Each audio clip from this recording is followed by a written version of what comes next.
Max, how you doing? Now that the Yankees are back home, sleeping in their own bed, how important and how tight does this defense have to be? Because I'm sure they're going to make some adjustments now that they're home.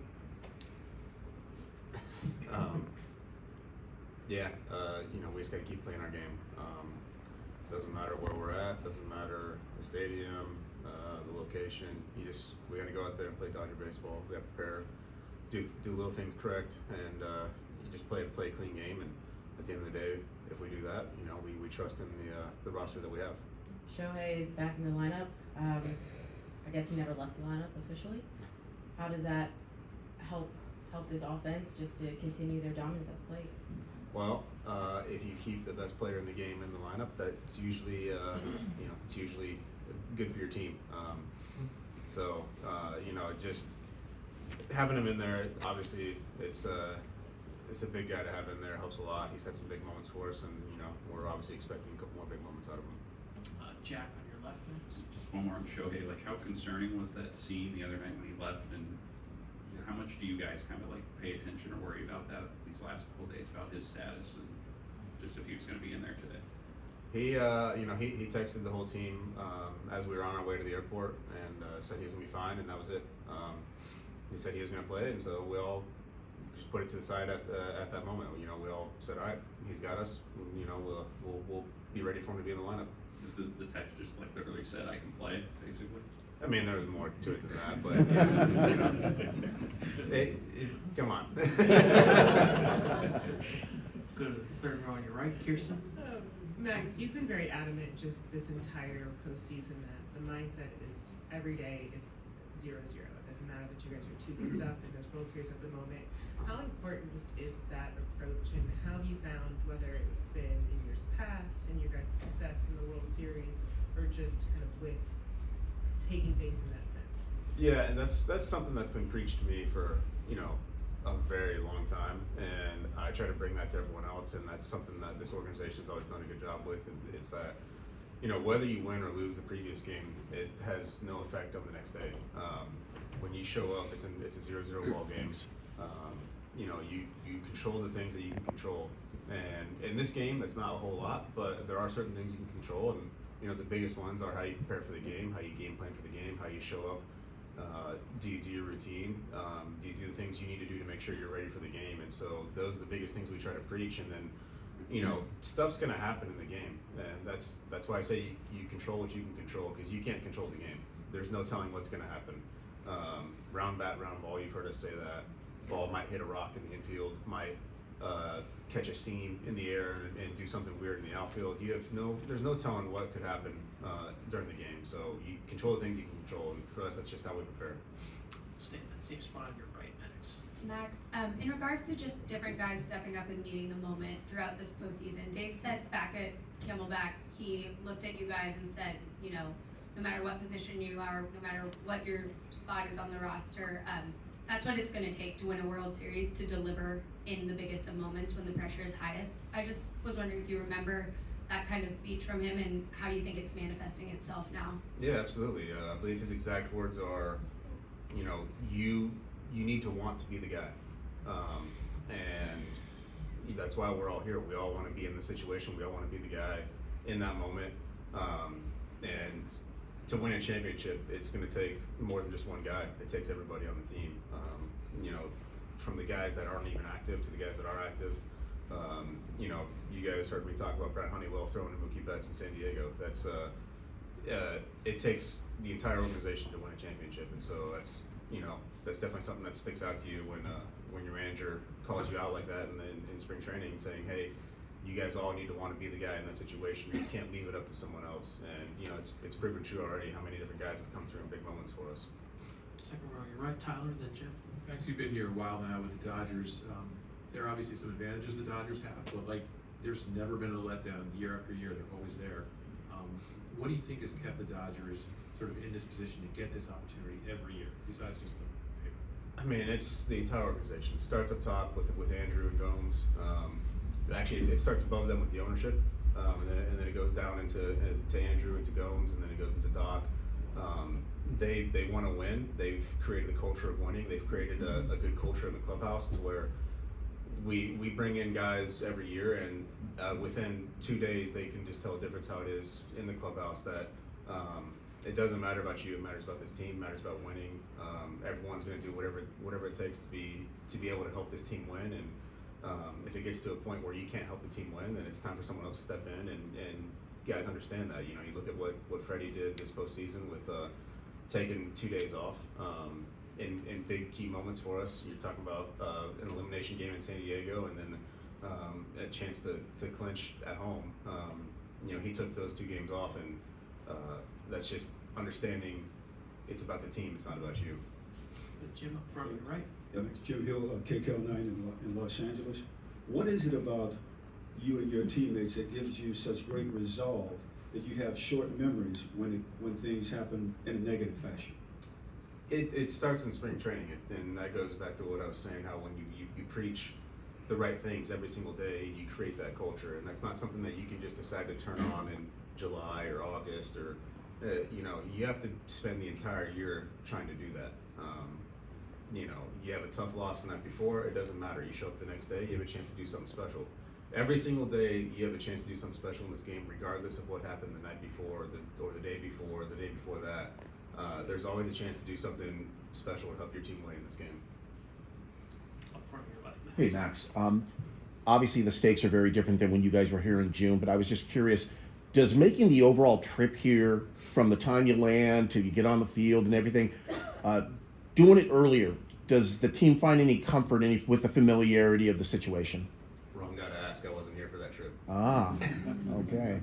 But, you know, I was just in New York about a week and a half ago, so that kind of helps out. Ron up front on your right, Max. You mentioned Shohei sent the text. Did he send the text himself in English or through Will? No, it's himself. Will's not in our group chat. No, that group chat's for us. That's for the players. What happens in there is for the players. So that was all show. Oh, how was his English in texting? It's great. Good. Gabe in the 3rd row, and then Tim.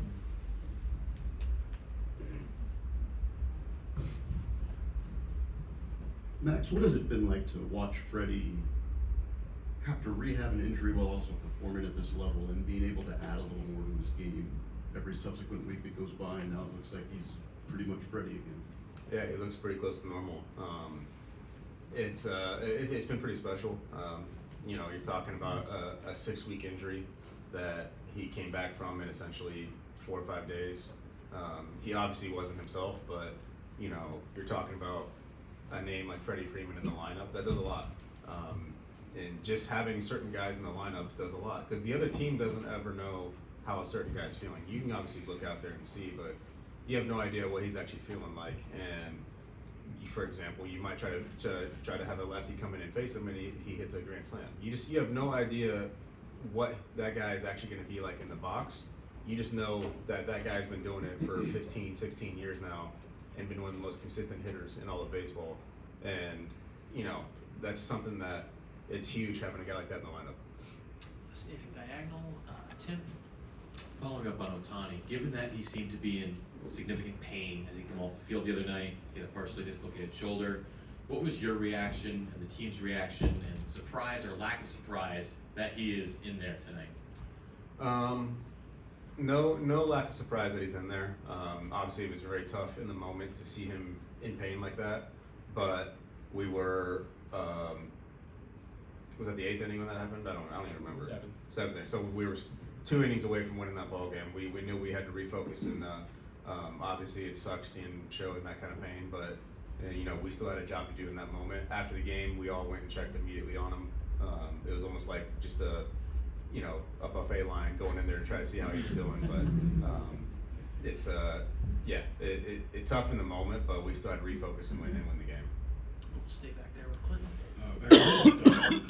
What have you thought of Mookie's season in terms of position changes and lineup stuff and all that? Just how he's been able to maintain his level. Yeah, he's been great. He's been very unselfish. He's been, you know, we've asked him to do a lot, and he hasn't complained about any of it. You know, talking about one of the best right fielders in the game defensively. You know, there was a conversation had that he wanted to go back to the infield, and he did that thinking it was going to help the team. And then he had to change to shortstop to help the team, and he didn't complain about it once. He went out there, and I think he actually, really enjoyed having to put in all the hard work to improve at it. And when one of your superstars is willing to do that, it sends a big message to your team that everybody's always together, and it doesn't matter who you are. You better be willing to do something to help this team. Doesn't matter where you need to bat, what position you need to play, what you're called on to do, pinch hit. It doesn't matter as long as you're helping this team win. And when your superstar does that, it sends a big message. Forward back in your life, Fabi. Yeah, Max, how does the group become collectively good at controlling the strike zone, and how important is that against a guy like Clark Schmitz tonight? Yeah, I think it's just being stubborn to your approach. That's something that I've always said for myself in my strike zone discipline, is just trying to be stubborn to your approach. And I think we've had a good year of really enforcing that message to a group of guys. And when your group starts to see it work, it's easier for guys to buy into it. And when you've seen it work the entire year, then obviously the whole group knows that it's something that works well. And then you get into the postseason, and it's something that we've struggled with a little bit the last couple of years. And so, obviously it's questioned whether or not we can keep doing that. But to have the success we've had, I think now no one questions it for us. And so it's just being stubborn to your approach and understanding really what you're wanting to do in the batter's box. And that's obviously huge for anybody. Doesn't matter who you're facing. Obviously good stuff tonight, but you just got to be stubborn to your approach. Other questions for Max? Max, you've had so many guys go down, but when Tyler went down, it was something happened with these guys. Can you describe the mood of the team and what happened at that time? Yeah, that was obviously that was late in the season, and it just felt like the entire year we kept getting dealt blow after blow, and then guys would come back, and then another blow, and then guys would come back, and it finally felt like we were turning the page and starting to see more guys come back than go down, and then your big pitcher gets told he can't pitch the rest of the year, and that was kind of like, man, not again. It was just a big kick in the gut, and we had to have a big team meeting about it, and just remind everybody we still have numerous all-stars and Hall of Famers in this room. We can still go out there and do this, and obviously this sucks. We want Tyler to be out there, but we can still do this. We still believe in ourselves, and we had to have that meeting and go around the room and for everyone to look at themselves and say, yeah, we still have a very good roster, and we've dealt with a lot, and this is no different. Couple last ones for Max. Jay, we'll get you.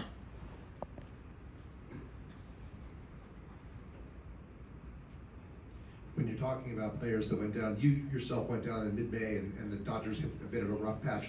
Was there ever any point where you were concerned that you wouldn't be able to make it back and be part of this? Yeah, absolutely. Especially you start rehabbing a couple of different times, and obviously that didn't go so well. You start worrying that the season's getting taken away from you a little bit, and it was a frustrating one for me. It's devastating to just have to sit there and watch and not be able to help the guys out, but thankfully we were able to get on top of it at some point and come back, and the whole focus was just make sure that I was going to be ready for October to help this team when it mattered most, and to be able to do that was very special to me. But yeah, there was definitely multiple moments where I thought that wasn't going to happen this year. Anything else for Max? All right, Max. Best of luck tonight. Thanks for your time. Really appreciate it.